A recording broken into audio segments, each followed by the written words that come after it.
Okay, in today's episode, guys, we're going to be talking about getting game ready for hockey and how to basically get fit for it, what you need to think about, how to work through a kind of step-by-step process to help you get to the levels you want to get to and give you a bit of a framework for helping you with your goals. So, to begin with, let's look at some of the reasons why people don't necessarily achieve their goals. And there's 5 key ones, really.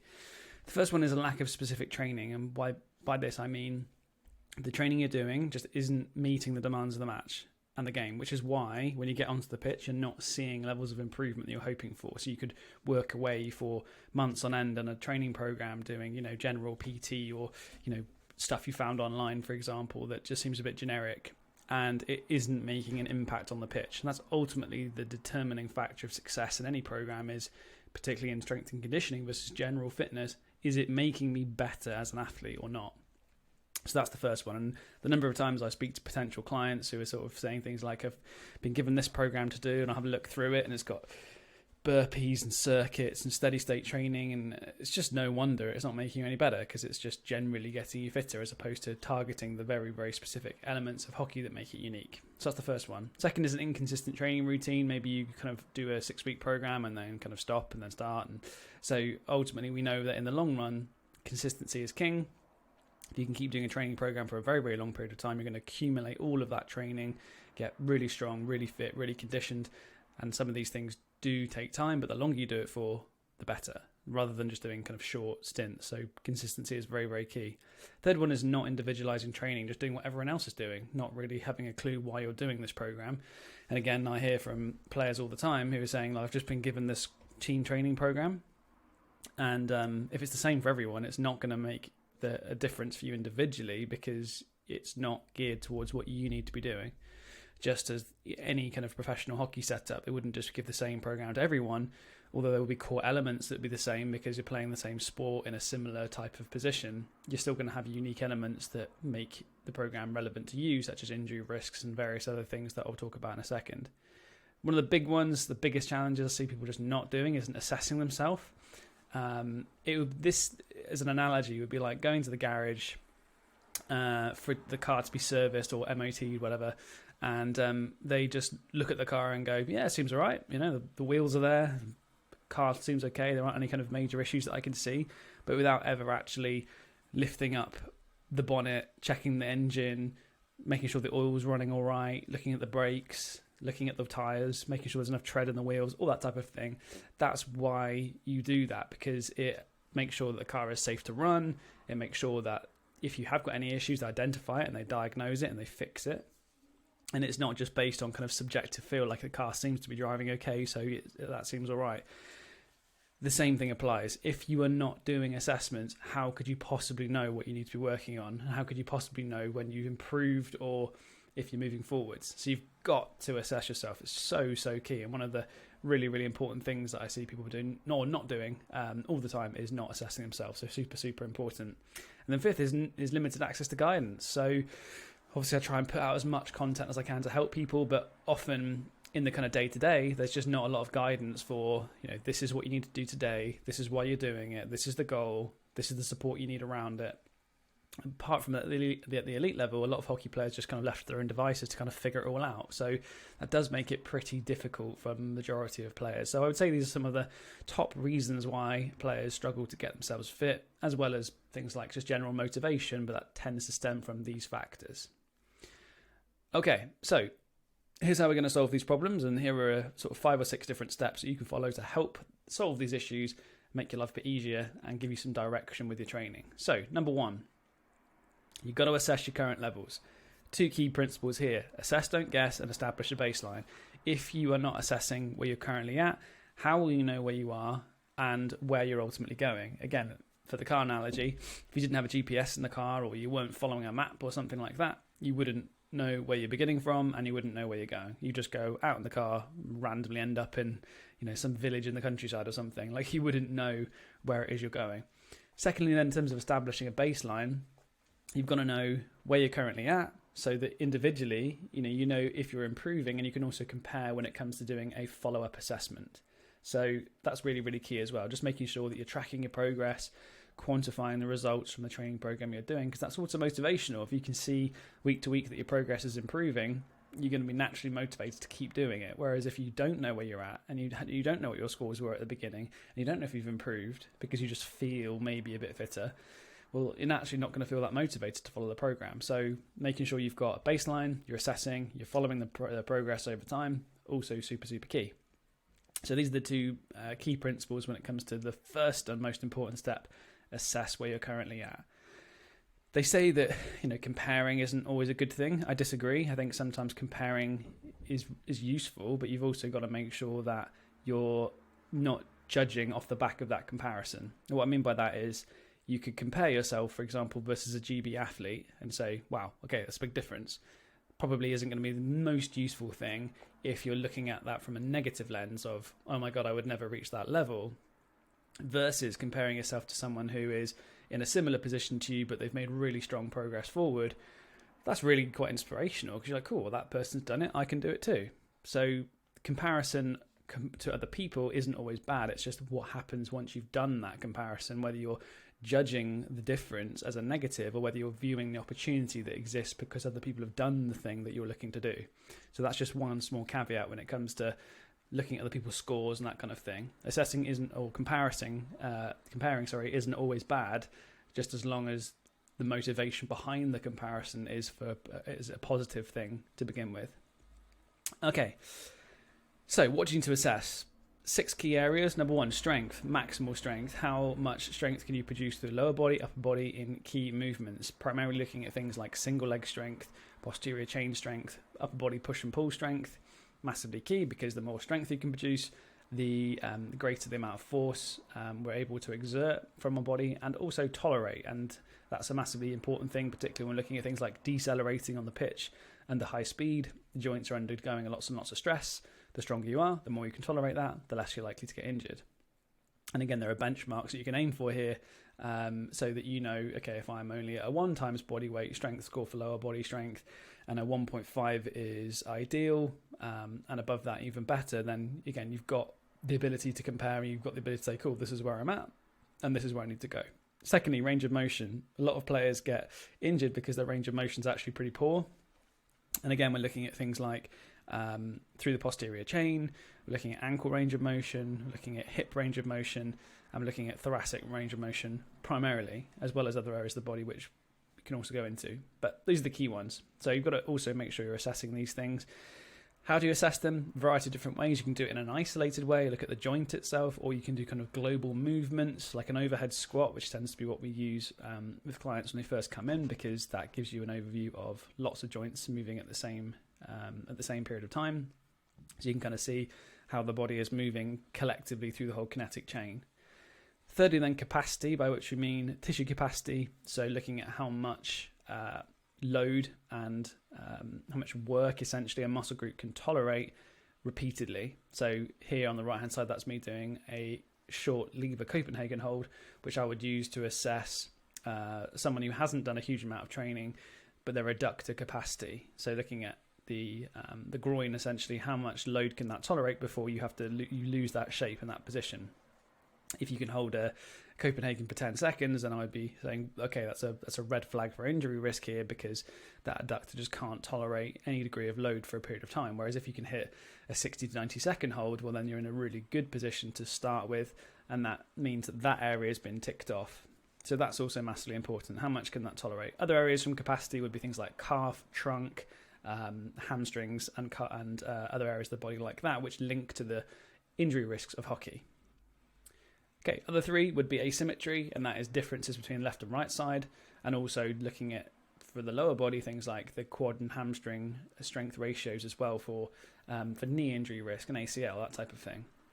So asymmetry, the reason why this is important is if you've got one side that's significantly stronger than the other, then it can be a risk of injury on that other weaker limb. So if a usual rule of thumb here is 5 to 10% asymmetry is usually a good level. So if you could do 20 single leg squats, you wouldn't want to see someone being able to do more than 22 on the other leg, or less than 18, because that would then be a significant asymmetry.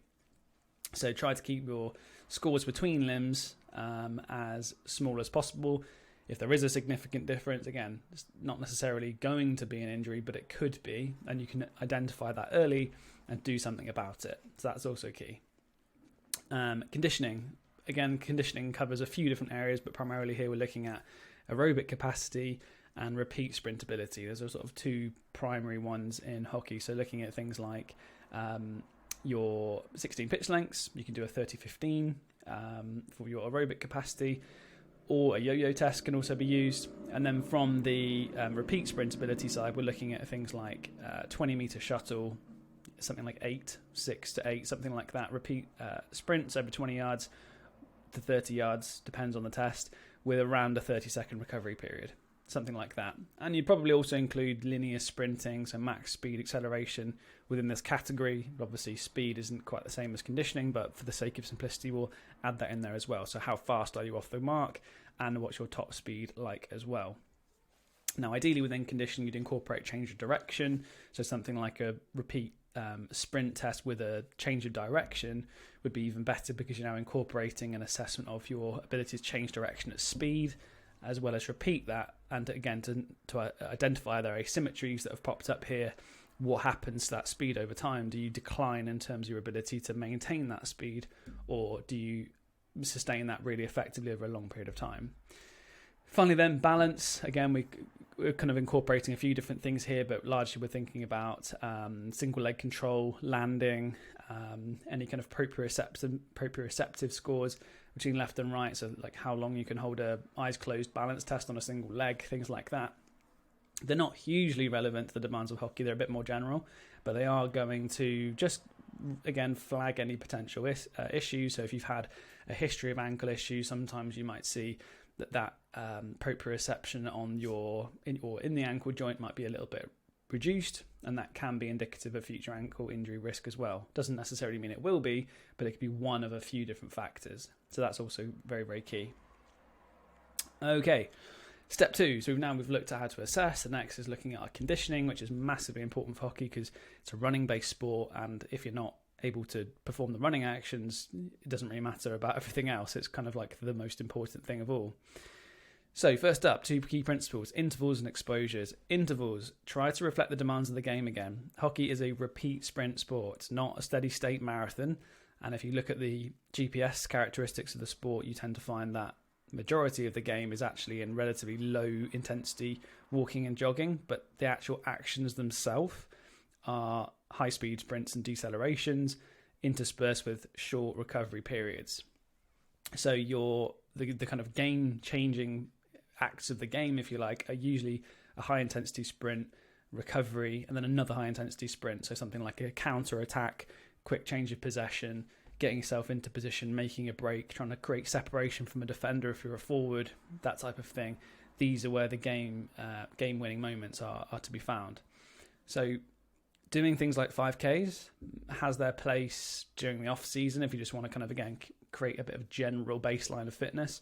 That can be fairly effective for a week or two, but kind of want to be moving away from that as quick as you can as you're approaching the kind of season, and certainly in season you don't want to be doing long steady state work. Intervals just mean, generally speaking, short periods of work with usually a kind of 1 to 2 work to rest ratio. Now, intervals can go all the way up to sort of 4-minute intervals if you like for aerobic conditioning. But generally speaking, that's kind of, again, in the early off-season when you're just trying to build up an aerobic capacity baseline. What's more reflective of the game are things like 15-second intervals, 30-second intervals, and the most specific are things like 5-second intervals where you're doing really high-intensity sprint work with, again, like a 30-second recovery period after those 5-second sprints. But that is something to build to. It's not something you start off with straight away. So you would have done your longer work, you would have done your longer intervals, you would have done some short intervals, tempo, speed work, and then finally you would have built up to doing some repeat sprint work as you approach the actual season itself. In season, again, you're going to be getting lots of exposure to that from hockey, so you don't necessarily need to be doing loads of that during the season because actually it's quite draining on the body, quite fatiguing. Exposures means just being consistent with this, doing this every single week. Now, again, this can be reflected in your hockey. So if you're getting exposure to lots of conditioning because you're doing some really hard training sessions, you don't need to be doing loads more work on top of this. But as a general rule of thumb, 2 conditioning exposures per week is about right. And in the off season, you could probably increase this to about 3. In season, if your hockey sessions themselves are really, really tough and they're around 60 minutes long or more, and you say they're about a 7 or an 8 out of 10 difficulty, so you're coming away feeling pretty tired after it, well, that is conditioning, and it's the most specific conditioning of all. You don't need to do more running in a straight line because you've had the exposure to the most specific form of conditioning you can, the game itself. But what we also know is that just playing the game itself probably isn't going to be enough to get yourself fully ready for the demands of the game. So making sure you're also topping yourself up with high intensity interval work is going to be beneficial to preparing you for the demands of the game, particularly if you want to play the level up, because the level you're at now isn't going to be enough to make that leap to the next level if you're going to go from the 2s to the 1s, as an example, or from NAGs to EDP, something like that. The level you're at now isn't the thing that's going to get you to the next level. You have to make sure you're increasing your capacity through the type of intensities that are reflective of the next level. So, a few examples of this. There is 3 kind of broad categories we can use here. There are others, but just for simplicity, I'll talk about these.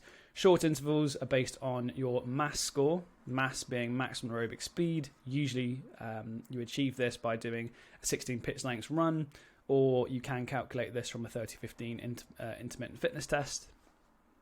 Usually short is between 10 to around 30 seconds in duration, usually with a 1-to-1 work to rest ratio. So 15 on, 15 off, 30 on, 30 off, that type of work. Usually at quite high intensities above your maximum aerobic speed. So that can be quite an effective means of training.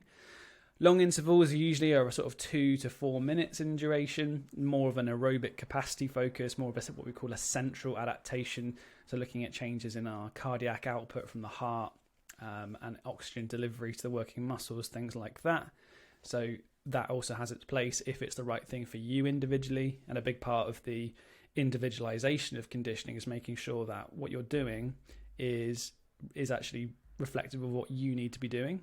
Now, to make sure that's the case, you can put yourself into one of 3 different profiles, and I've created a video on this previously, so I'll link it down below.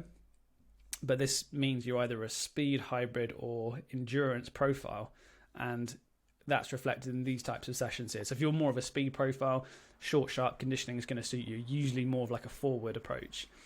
If you're a hybrid, possibly a midfielder, you need a little bit of both. You've probably got that top end speed and short, sharp conditioning, but you also need a baseline of aerobic capacity as well. And then if you're an endurance profile, usually again, something like a centre back is a good example of this.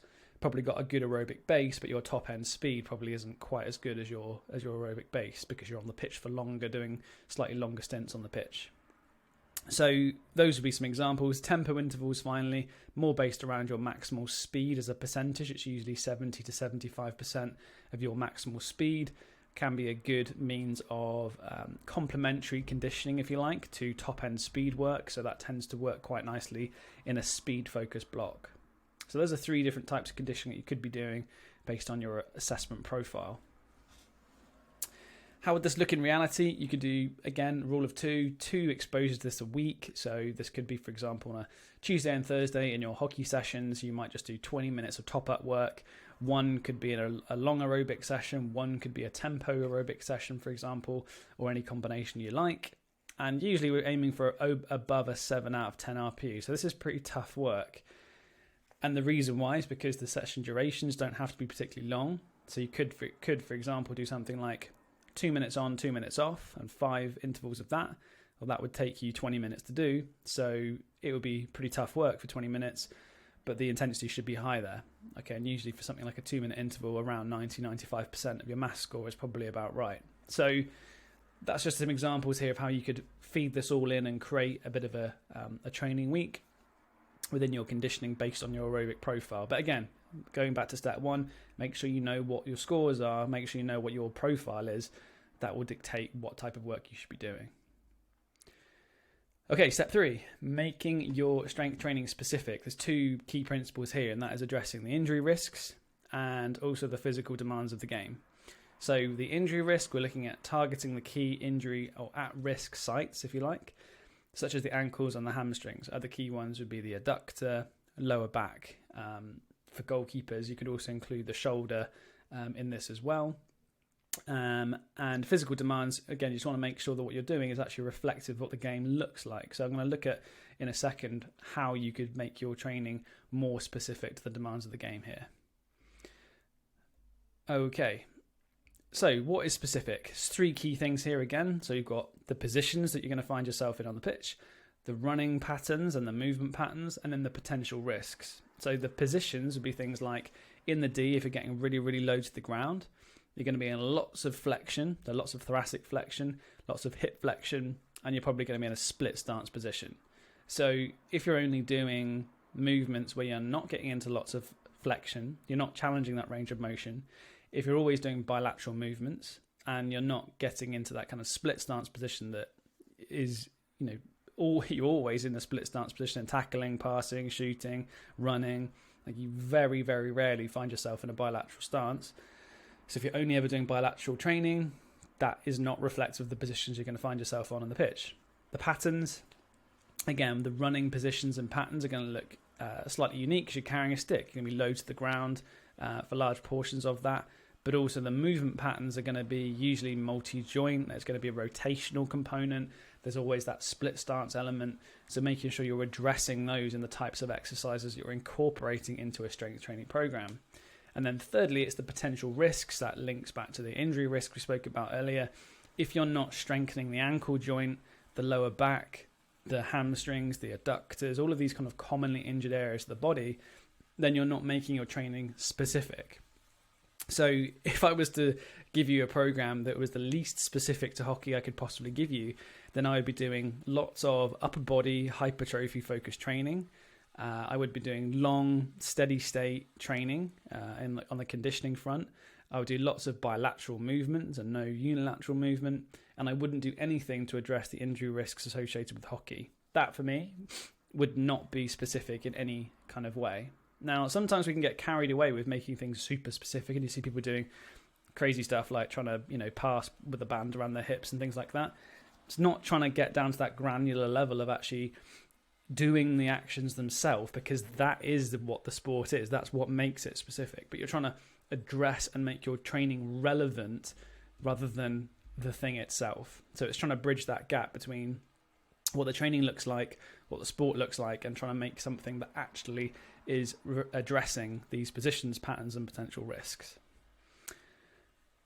Okay, so some examples just to quickly chat through here. Tackling, as we said, low to the ground, stick out in front, unilateral stance, lots of thoracic flexion, lots of hip flexion when you're getting low to the ground, and usually some kind of rotational component as you're trying to move and pivot, depending on the nature of the position you play. Acceleration happens a lot, as well as deceleration. So how can we make sure that the training we're doing is enhancing our ability to accelerate from usually a standing position or a semi-flexed position? Massively important to make sure we're addressing that, because if you're not able to accelerate quickly, then you're going to be left behind by the opposition. You're going to lose foot races to the ball. You're not going to be able to maintain possession quite as easily. It's going to be a tough day on the pitch if you're not able to do these things. Another example, again, ankle injury risks. Lots of ankle sprains common in hockey, usually because of the unplanned fast change of direction you experience on the pitch.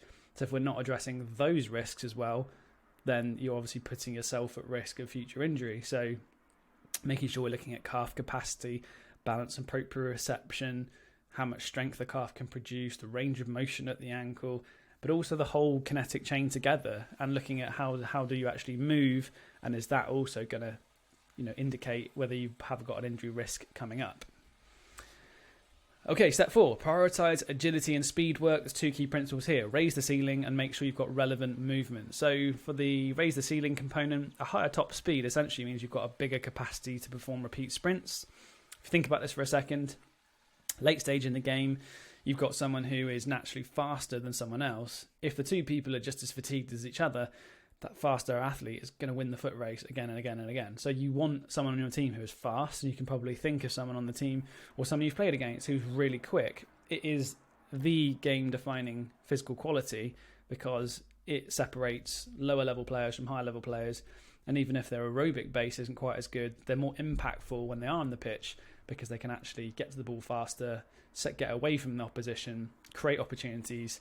So that's massively important. And from a conditioning perspective, the higher your top speed, the bigger your reserve, what's called your anaerobic speed reserve. So this difference here is ultimately what is reflective of your ability to perform repeat sprint actions. So what you want is someone who's fast and fit, ideally, but speed really is the defining quality. So if we're only doing long, slow, steady state work, then that again is not preparing you for the demands of hockey. You can sort of see a theme here. Relevant movements, again, make the movements you're doing relevant to positional demands. So again, that's why I always say if you're just doing bilateral movements, you're not preparing for that split stance position on the pitch. Or if you're only doing upper body work, then you're not addressing the injury risks of hockey as well. From the agility and speed perspective, a large proportion of the game is spent in high-speed decelerations more than high-speed accelerations. So we want to make sure we're strengthening the areas and performing those actions that actually happen on the pitch. So when it comes to designing small-sided games, for example, how can we ensure we're getting exposure to some of these high-speed decelerations and getting that really kind of high-intensity element? So again, we're preparing for that for match day. And usually the smaller the area and the fewer the number of people, the higher the intensity, the more anaerobic that drill is going to become. Whereas if you've got a large pitch and large numbers of players, that's going to become more aerobic, and players are probably going to be able to get away with doing not quite as much work. So that's how we'd make the agility and speed work more relevant. A few key factors here is how to make this relevant again. 1v1 makes this highly relevant because you're making sure you're effectively making the speed work relevant to the agility work relevant to what happens on the pitch, as opposed to trying to make this ladder based or randomly doing agility drills or change of direction drills. Fundamentally, when it comes to agility, you've got to make sure that you are reacting to the movements of a person, not to a cone or a line or a sound or something like that. Because, again, agility is a reactive stimulus to a specific stimulus. It's not just randomly running around hoping you're going to get quicker. So on the pitch, think about it. If you want to get faster and more agile on the pitch, you need to be practicing in those same environments. So a 1v1 agility drill where you've got someone having to react fast to someone's body movements incorporates the cognitive element that is needed for agility. It's not just the physical change of direction qualities as well.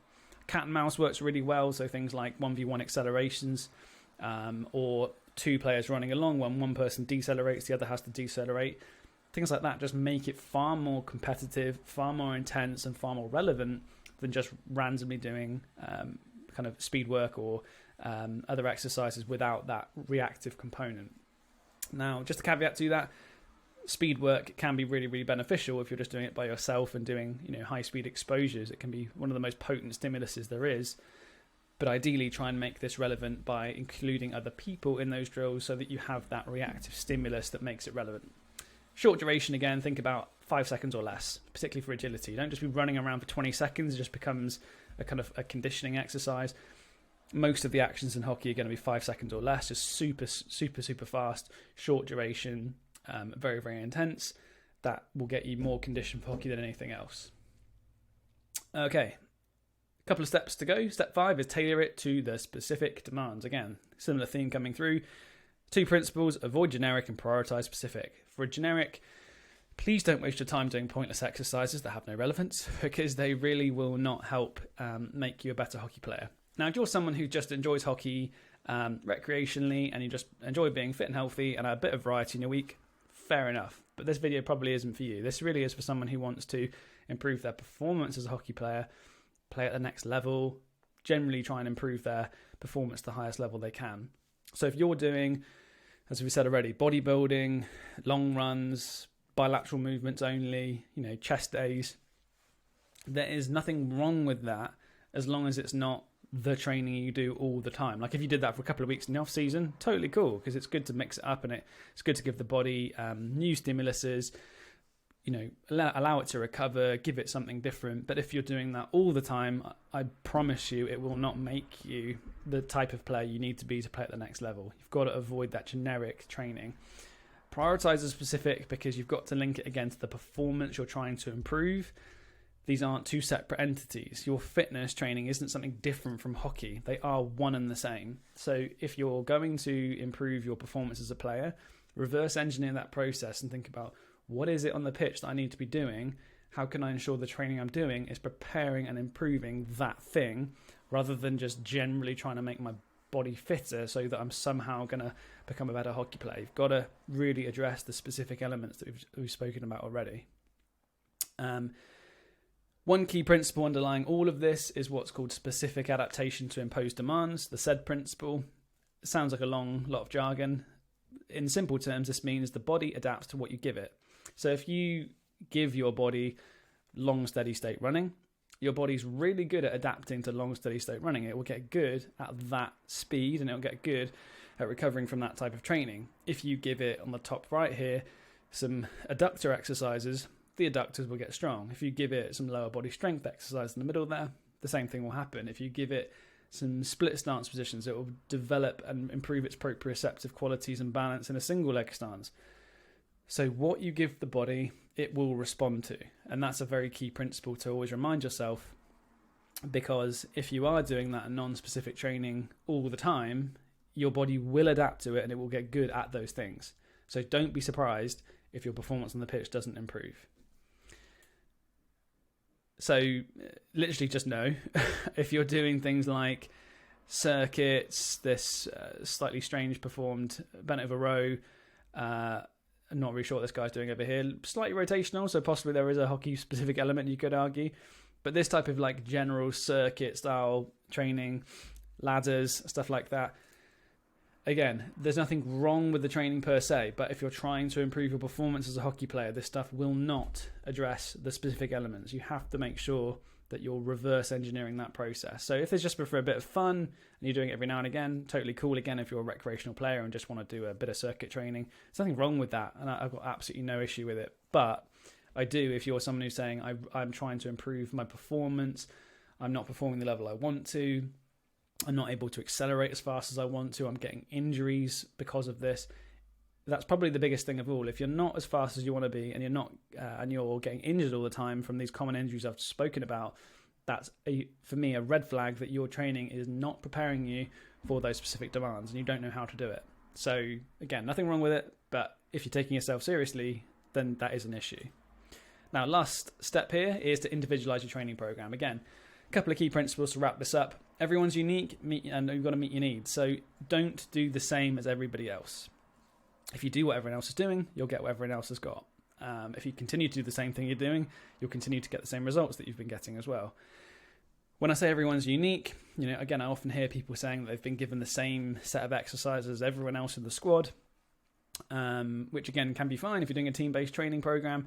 But again, if we've reverse engineered from step one, if everyone had done a set of tests, and everyone's got different conditioning scores, everyone's got different asymmetry scores, everyone's got different capacity issues, everyone's got different conditioning profiles, how could one program address all of that? It cannot do it. So that's why this is why I'm always reinforcing this point, that everyone is unique, and you've got to link the program back to your assessment. So this is how the process works. You assess your performance in these different tests, identify what you need individually, do a program that is specific to the demands of hockey and individual to you, and then reassess those in a few months, see how you've improved, and you'll be able to track that change and see if you've actually made an impact on relevant fitness scores. If you do that process over and over again, you will improve your performance as a player because everything is aligned and streamlined. But if you're doing generic stuff that everyone's doing, you will not get the results that you want. I can't stress that enough. Okay, so final bit then, how to individualize. We can individualize based on assessment scores. We can individualize based on asymmetry. So again, if there's, let's say you've got a squad of 20 players, 5 of them have got no asymmetry, 5 have got a small asymmetry, 5 have got a pretty big asymmetry, and 5 have got a major risk of injury because of that. They don't all need the same thing. So again, you've got to tie this back to the asymmetry. And then lastly, any kind of limitations. Now, I don't mean that you're limited by using that, but a good question to ask yourself is, what is the current physical limitation to my performance? So if you, for example, aren't as quick as you want to be, then do the assessments and find out why you're not quick enough. Is it a strength score? Is it because you're just not doing enough sprinting? Is it because the technique you're sprinting with just isn't very good?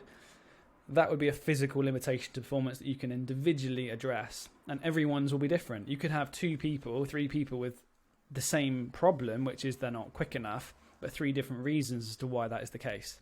And that's what I mean by addressing those limitations. Okay, so I hope that's been valuable for you. That's kind of like my philosophy. That's how I work through this with clients. If there's anything I can do to help with that, or you're interested in how I use this process with clients, please obviously reach out. There'll be a link below as well to watch a free hockey masterclass and our free resources as well. But other than that, I hope you've enjoyed it, and we'll speak to you soon.